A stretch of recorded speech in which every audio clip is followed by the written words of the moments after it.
Što se tiče samog iceberga, znači vidjeli smo već da su rezultati odlični, istu količinu i istu masku smo promenili i u Radiću ovdje sa druge strane. Isto nikakvih problema apsolutno nismo imali, znači sa insektima i sa bilo kakvim zemljišnim insektima.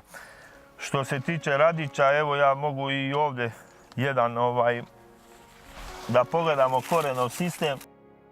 Mnogo više razvijen, da kažem, nego samoj, ali to je i samom sortom, jer on ima i dužu vegetaciju, i znači, ali je izuzetan isto korenov sistem i na njemu.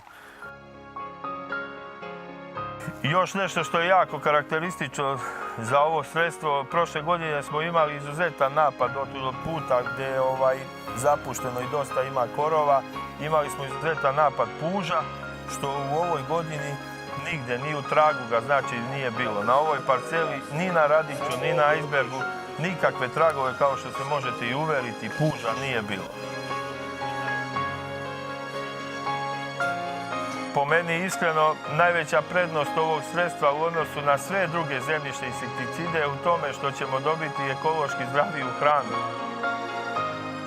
Cijela Europa i cijel svijet teži trenutno ka organskoj proizvodnji.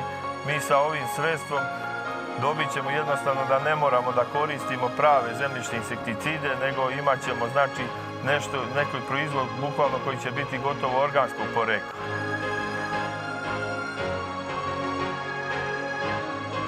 Imali smo ogledi na paradajsu, tu je dalo potpuno isto rezultate kao i ovdje. Nigdje insekata nije bilo, znači fantastični rezultati su bili i na paradajsu. I na kraju šta bih rekao, da ja, što je jako bitno u stvari u svemu ovome, da ja kao proizvođač sam prezadovoljan ovim proizvodom, jer ni u jednoj nigdje nismo imali nikakav problem, ni jedna salata ili Radić nije stradao zbog tih zemljišnih insekata i tako dalje. Znači da je fantastični su rezultati. Pa svakako mi ćemo ga koristiti sljedeće godine na svim površinama, i u plastenicima i na otvorenom, jer je dalo fantastičan rezultat.